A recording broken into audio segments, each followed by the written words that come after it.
Всем добрый вечер. Давайте начнем сегодняшнюю нашу встречу Аулагы в штабе Татар. Поприветствуем друг друга.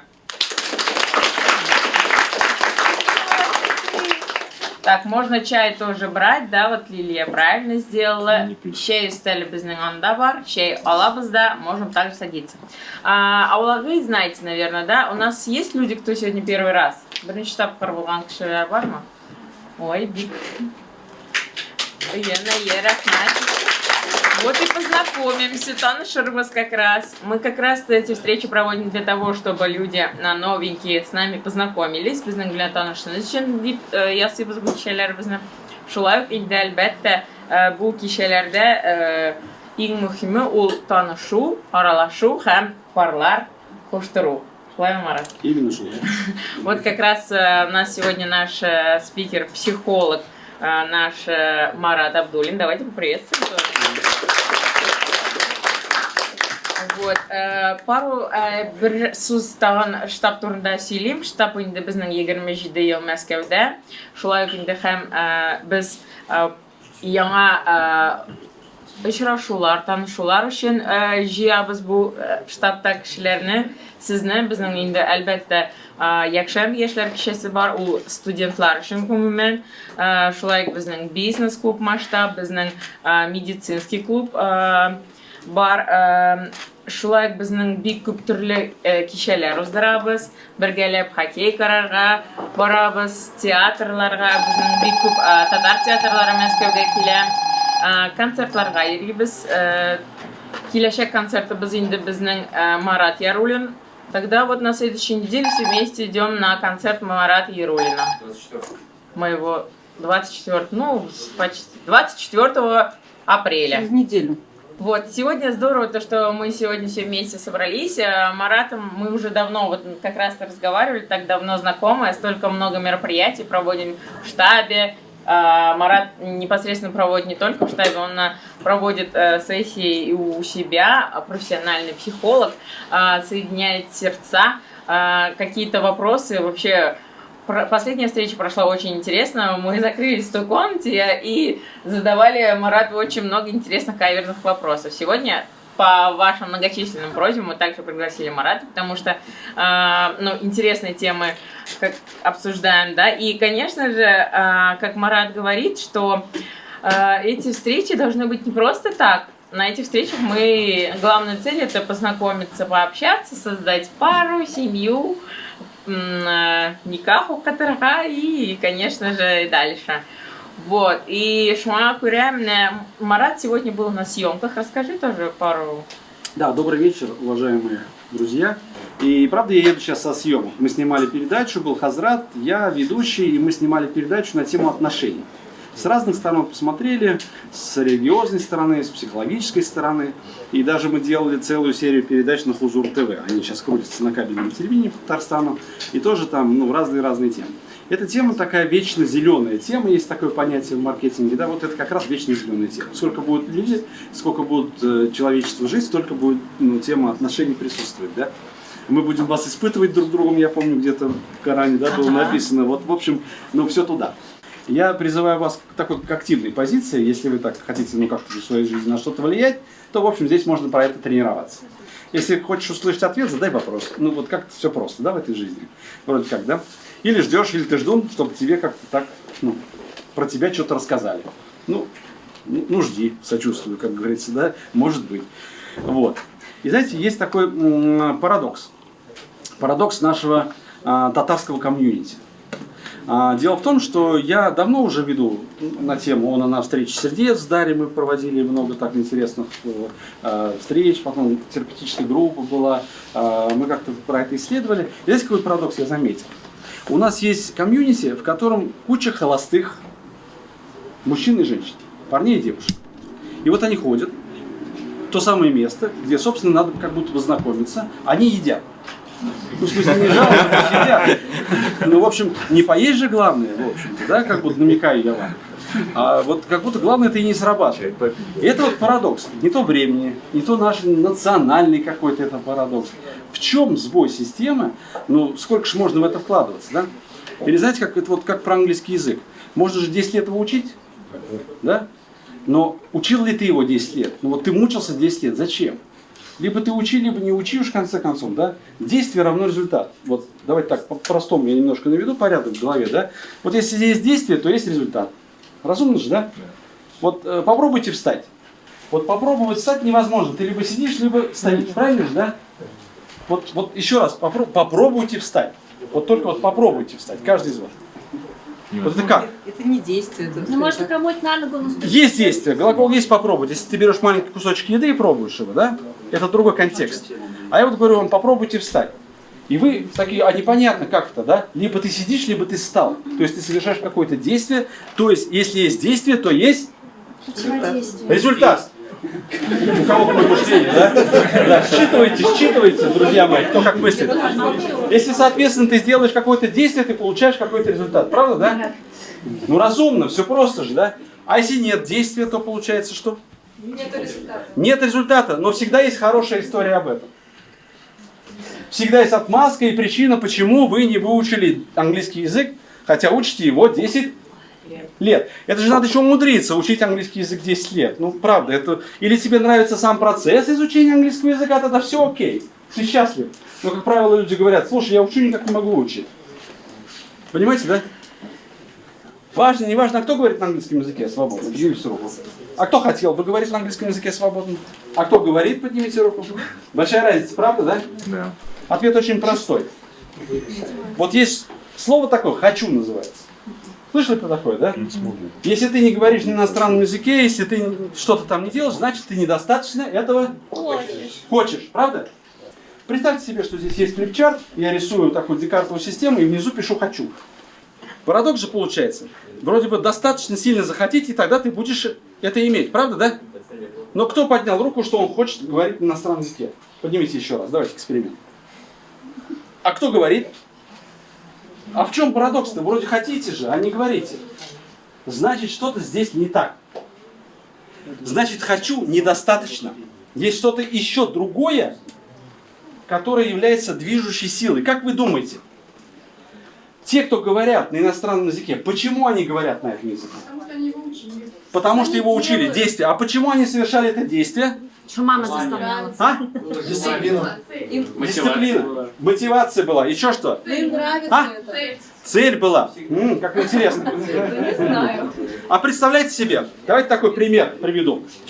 Представьте себе, что вас завтра, понедельник, вы приходите домой на работу, кто где работает, открываете ноутбук, а там сообщение. Не патриотичный пример, но тем не менее. Вас приглашают в Соединенные Штаты of America работать и возглавлять фирму того направления, про которое вы так или иначе что-то там знаете. Вы такие, не может быть, спам. Закрывайте, открывайте. Правда. В телефон сообщение пришло. В общем, все подтверждает, вам уже позвонили, сказали, что это правда.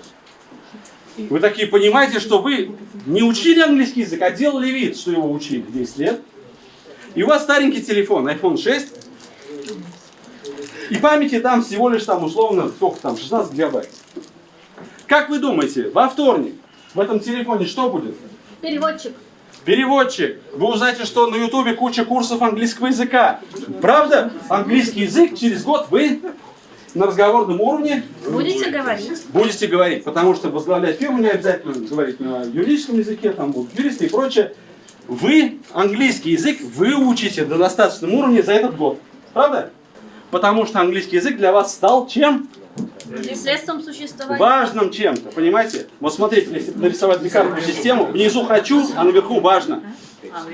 И на самом деле все, что важно, вы делаете и получаете результат. Все, что находится в хочу, можно в скобках синоним написать. Неплохо бы, на самом деле. Неплохо бы. И вот этого списка неплохо бы у вас дофига. И он выедает вашу оперативную память. Метафора понятна, компьютер, да, у кого ноутбук есть, оперативная память в дефиците. Если ты открыл кучу программ, которые хочешь когда-нибудь посмотреть, то он начинает тупо тормозить. И английский язык стал для вас важным, и вы начали прикладывать к нему усилия, то есть начали действовать и получили результат. А до этого вы 15 лет, 10 лет говорили, что хотите английский язык выучить, хочу бросить курить, хочу жениться, но при этом нифига не делали и не получили результата. Ну, у каждого из вас есть хорошая история об этом. Каждый из вас расскажет отмазку, почему у него это не получилось. Правда? Да.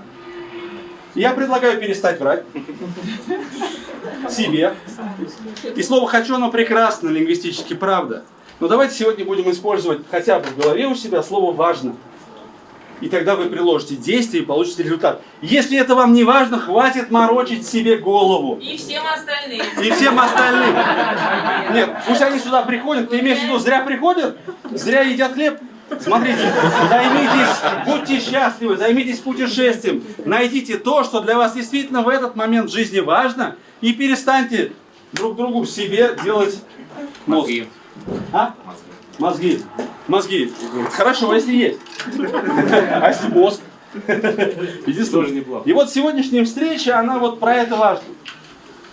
И правда, знаете, я много тренингов веду.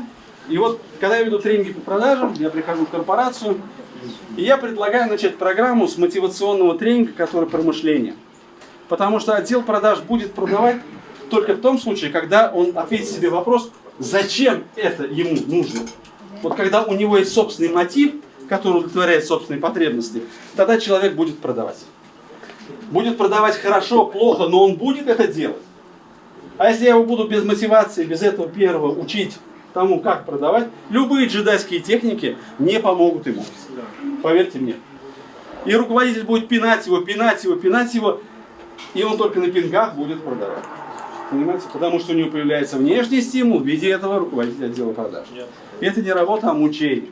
Потому что надо сводить друг друга и не делать тот самый мост. И вот эта встреча про это, друзья мои. Потому что это архиважная штука. Можно делать вид, ходить на встречи, в которых есть потенциальные знакомые девушки, там, мужчины, которым потенциально можно завести семью. Но если ты внутренне саботируешь все это, то какую бы тебе красавицу рядом не налили, вложили, посадили, у тебя всегда найдутся причины, почему это не то. Или парень. Почему это не то? Потому что по большому счету, если по гендерному признаку вас сейчас распределить, отвести в ЗАГС, то, в общем-то, сколько здесь будет пар? Ну, вот сколько человек, я не знаю, делено, то столько будет пар. Вопрос вообще будет сразу закрыт, правда же, да? Но что-то не так, а? 20 пар будет. 20 пар будет, представляете, вопрос закрыт. 25. Просто не все, наверное, хотят, не все за этим ходят, на самом деле, да? И, кстати, если контекст присутствия здесь подразумевает желание там найти пару, да, ну, приходится, конечно, лицемерить. Чтобы быть здесь, я говорю, что я хочу пару, но в принципе я хочу поесть, ну, в смысле, и тогда я прихожу, говорю, что за пару, а на самом деле ем колбасу. Я думаю, здесь нет такого контекста, да? Что людей заставляют сюда прийти, только если ты мандат. Ну, в смысле, ты такой, я, да, за парой, я прям только, тогда ешь, садись. Нет же такого, правда? Вот есть же свобода выбора, нет? Ну, вот, отлично. Поэтому, друзья мои, я за честность, честность вам поможет, на самом деле, на свою жизнь посмотреть. Ну, по-честному, извините за тавтологию. И вот важно и хочу, вот эту вот, помните, да, концепцию, которую я вам дал, важно подтверждается всегда действиями. Если у вас есть друг, который говорил, или подруга, надо обязательно прийти на встречу с психологом, это так мне интересно, но мне нужно встретить сестру, на самом деле, правда, звучит так. Мне важно встретить сегодня сестру, и я не пойду на встречу с психологом.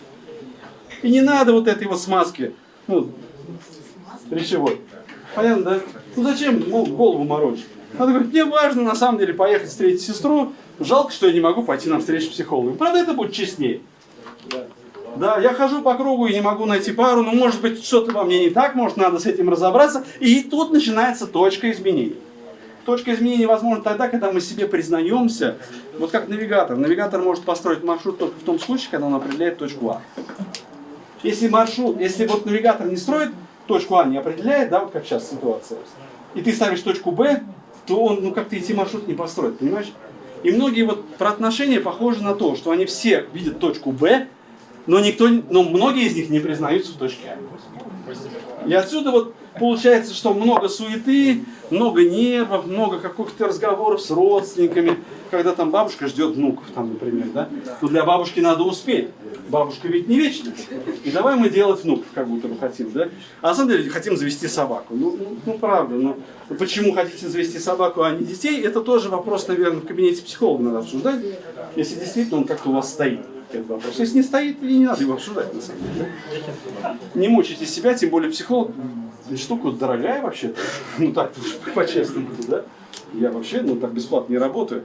И правда у меня плотная запись. Я вот себе взял за правило работать только 5 дней в неделю, в остальные дни я так что-то выступаю и крайне редко беру выходные. Но у меня плотная запись такая, да? И люди приходят, правда, я не то что удивляюсь, а радуюсь за них, потому что это правда смелые люди. Я хотел бы немножко еще, знаете, развеять такой миф. И, например, вернее так, вот в гороховом супе все смешано, да, картошка, горох, все должно быть смешано, и там вкусно. И отсюда получается очень много каши. Я хотел бы немножко пояснить про психолога, что он может и зачем к нему можно ходить. А зачем к нему ходить не стоит. Если у вас лишние деньги есть, как ко мне в одно время блогер одна меня порекламировала, и ко мне куча там эскортниц стала приходить и прочее, и вот эта вся вот история, которая блогерская история, да? Нет, ну а что, профессия, по-честному, что такого? Ну так вот, и они приходили некоторые, потому что прикольно, ну интересно. О, психолог, дай-ка я в него потыкаю, своими вопросами. Ну и тыкали, ну сколько могли. А вот есть те, которые приходят из боли. Из боли, из невыносимости. То есть ситуация настолько такая, что нужна помощь. И вот психолог это тот человек, вот знаете, как я вот отвечу так на вопрос. Я не знаю, как вам жить. Если вдруг вы приходите ко мне с таким запросом, я вам сразу отвечу на первой сессии, я не знаю, как тебе жить. Правда, не знаю. И не знаю ни одного психолога, который знает за тебя, как тебе жить. Единственное, с чем я могу тебе помочь, это разобраться с теми вопросами, которые у тебя, ну, как-то вот есть, и сформулировать их. Потому что запросы, с которыми ко мне приходят, да, вначале, ну, самооценка низкая, неудовлетворенность и прочее, думаете, мы с этим работаем? Мы работаем с границами, с опорами, с умением распознавать собственные желания вообще, в принципе, да? С усталостью, апатией люди приходят. А почему усталость, апатия? Потому что ты все время обслуживаешь интересы другого человека, ты устал так жить. И организм сопротивляется. С чем мы работаем? Формируем опоры человека. Учимся распознавать свои желания, эмоции. Как это вообще хотеть? Позволение хотеть вообще, понимаете? Вот с этим. Неужели человек придет и скажет, мне опоры нужны и прочее? Да никто так не формулирует, правда. И поэтому у меня сложности в маркетинге, например, да, сформулировать, с чем я работаю. Когда я формулирую, они вообще не кликабельные, эти запросы, понимаете? Запросы должны быть. Ну так вот, психолог с этим может помочь. Он может вам помочь разобраться. Если вам нужен... вот такой вопрос мне задают. А вы вот про отношения рассказываете, а сами-то вы? Вот вопрос. Сразу восхищает, да? Смотрите, мой успех в отношениях или мои поражения в отношениях к вам не имеют никакого отношения. По простой причине у меня свой невроз, свои гештальты и свой опыт. Если я тебе скажу, что причина моего успеха в семейных отношениях это оральный секс жене 3 раза в день, например, да, тебе такая модель, наверное, не подойдет, а мне подходит условно. Тебе зачем тогда моя модель? Вообще незачем, да? И тогда, если вам нужен человек, который хочет... вот вы видите опыт человека, вы же не знаете его, вот правду, во-первых. Вы не знаете всего невроза, всего, как он преодолел. Правда не знаете же, да? Партнерша, с которым он знаком, тоже не знаете. Правда? И тогда это бессмысленная история, имейте в виду. Вот никогда не ведитесь на эти истории. Потому что это, знаете, единственное, можно вот техники на самом деле масштабировать. Я высказывания там, какие-то технологии, их можно масштабировать. Если вдруг все равно вам нужен такой человек, который хотите повторить, это наставник. Тогда идите к наставнику. Если вы хотите повторить опыт какой-то профессиональный, чтобы он вас вывел в свет и помог в каких-то компетенциях, это ментор. Понятно? Хотите, чтобы он раскрыл ваш потенциал, это коуч. Я надеюсь, чтобы вы поняли, в чем разница этих людей. И поэтому, а сам-то ты, у тебя-то у самого как, это вопрос бессмысленный. Вам пользы никакой не несет. Лучше спросить, а сколько, как давно вы работаете и как часто к вам обращаются. Вам важнее опыт врача, насколько он часто делал операции, чем он перенес ли сам эту операцию. Правда же? Вам вы к травматологу приходите, вы спросите, а ты ноги ломал сам? Молодец. Или вы спросите, слушайте, а вы специализируетесь на коленях? Он говорит, да, столько-то операций сделал, мне такие отзывы. Правда, это важнее. А сами-то вы вообще мениск свой меняли? Нет? Чмошник. Правда же абсурд.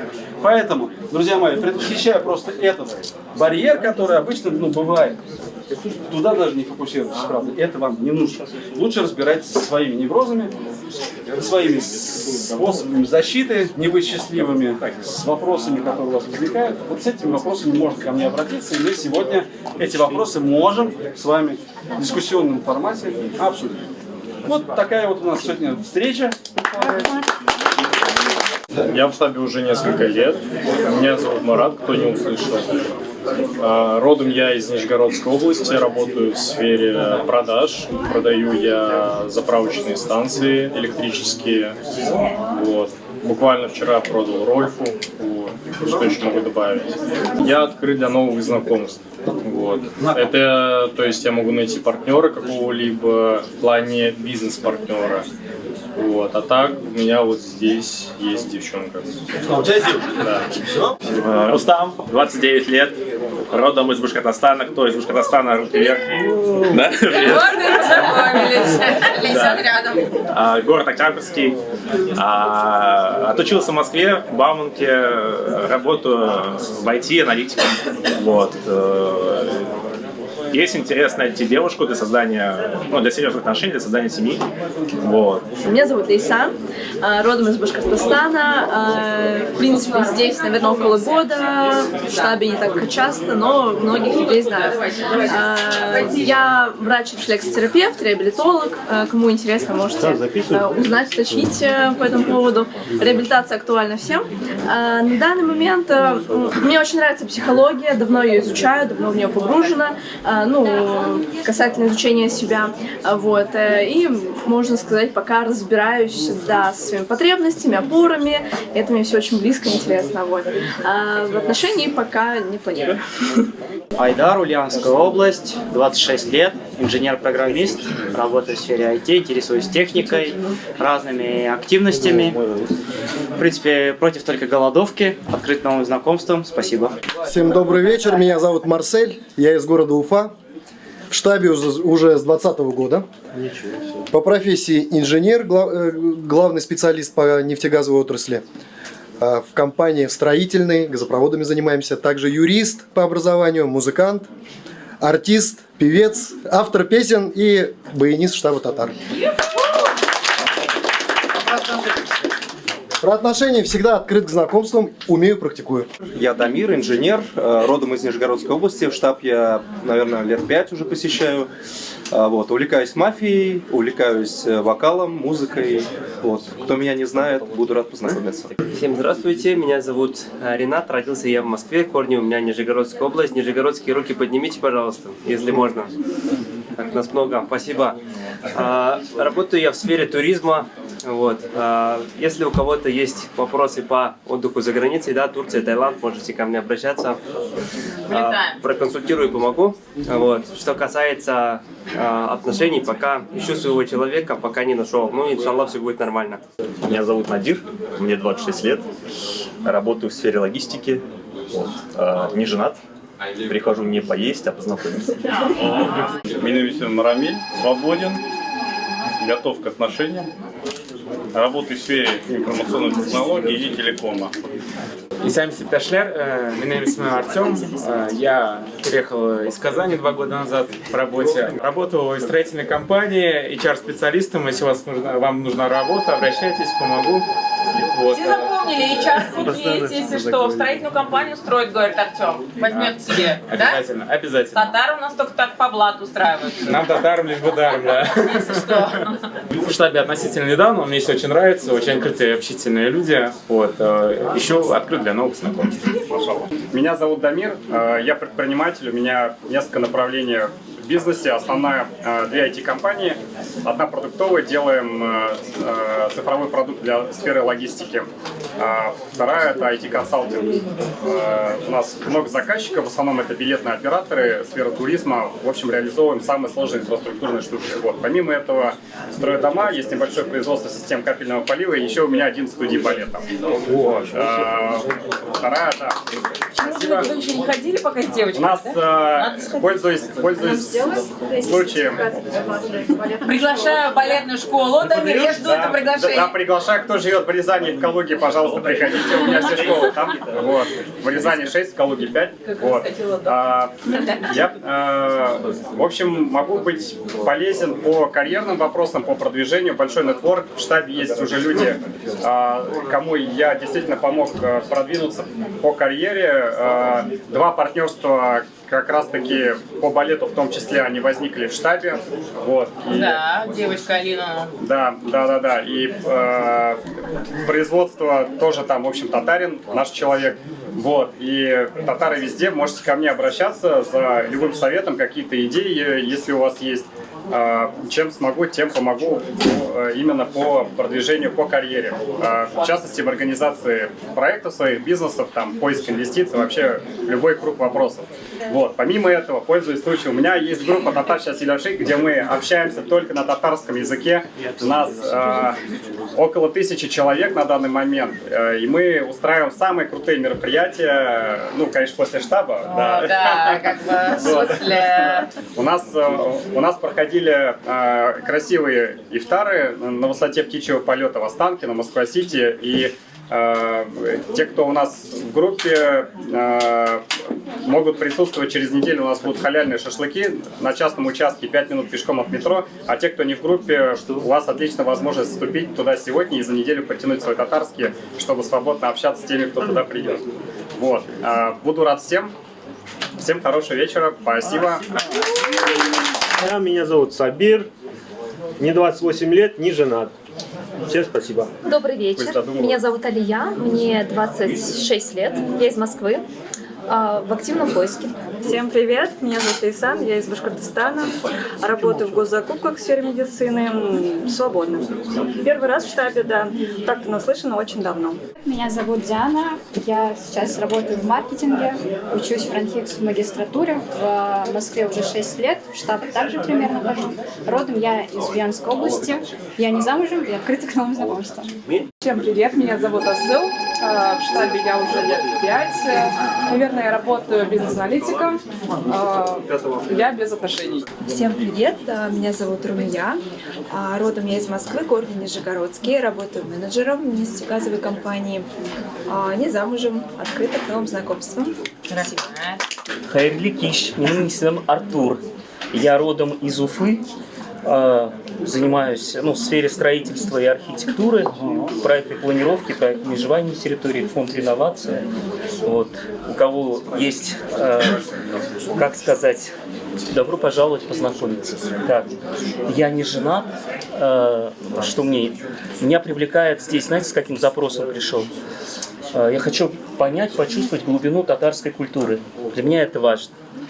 Поэтому я вот здесь с таким приветом. Меня зовут Булат, я из Нагорных Челнов. Мне 36, я не женат и знакомством открыт. Я научный сотрудник, я астроном, так что если вас всегда интересует. Меня зовут Лилия, я из Татарстана, 12 лет прожила в Казани.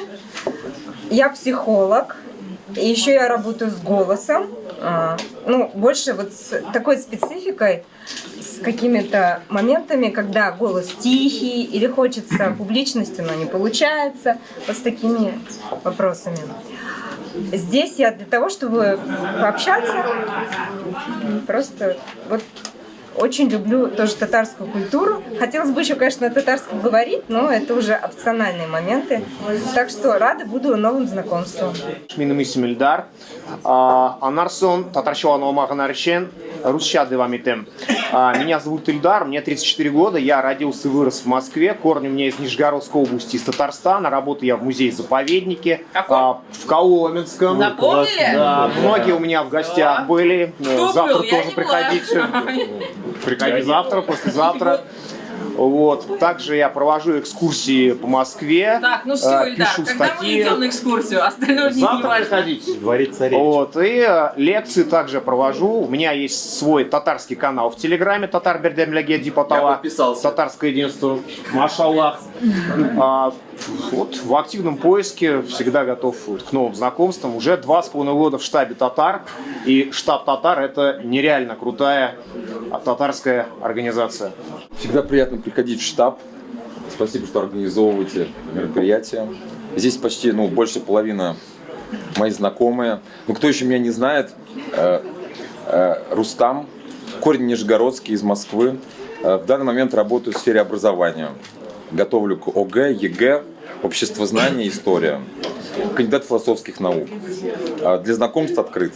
Меня зовут Эльдар, я родился в Москве, предприниматель, продаю напольные покрытия, двери межкомнатные, входные. Обращайтесь, С ремонтом можно обращаться к Эльдару. Меня зовут Рамиль. Я сам приехал родом из Пензенской области, приехал из Самары последние 5 лет жил. Занимаюсь тем, что помогаю людям организовывать уют. В плане чего?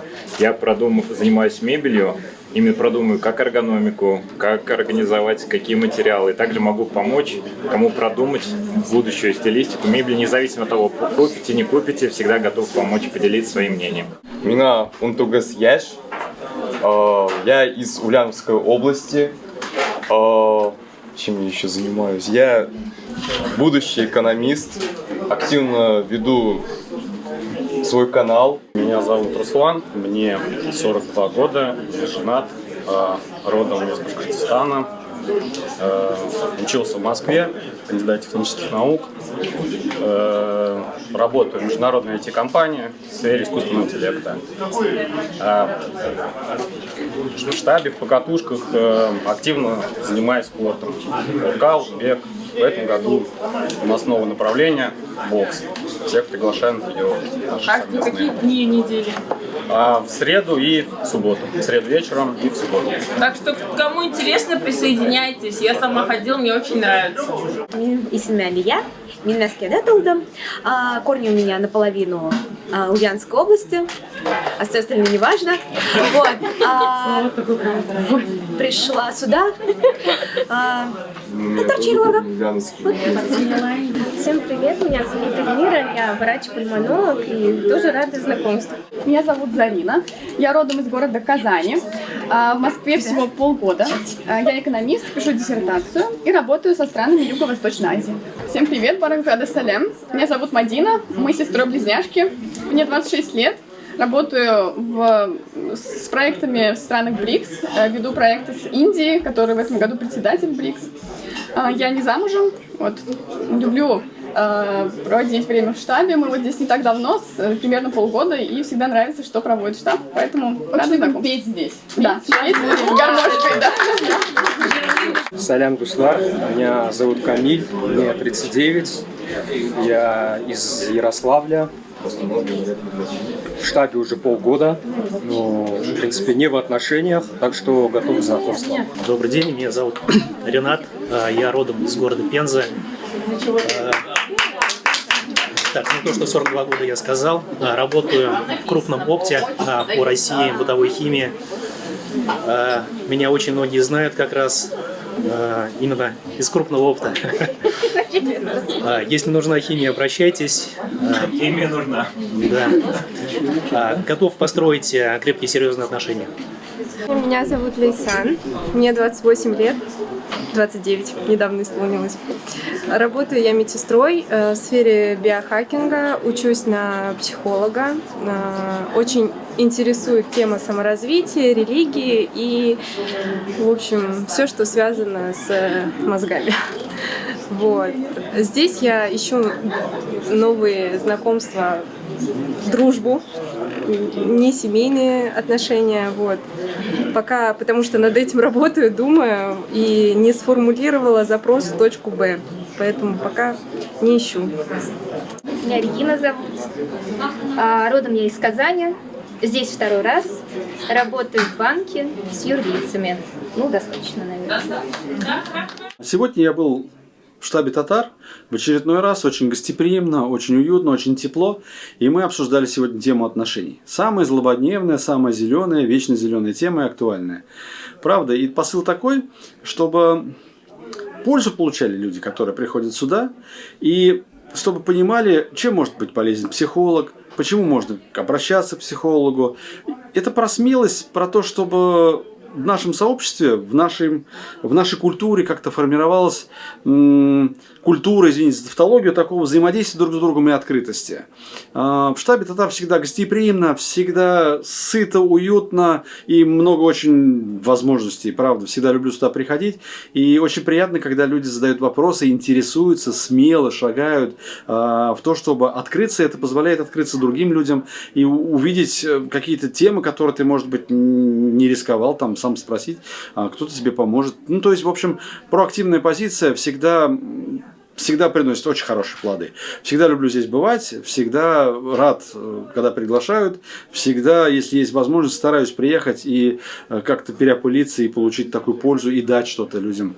Вот призываю всех, собственно говоря, творить такое добро и быть такими социально активными. Спасибо большое штабу татар, что он есть такой, и чтобы он развивался и процветал, и продолжал вот так вот творить такую синергию в этом мире.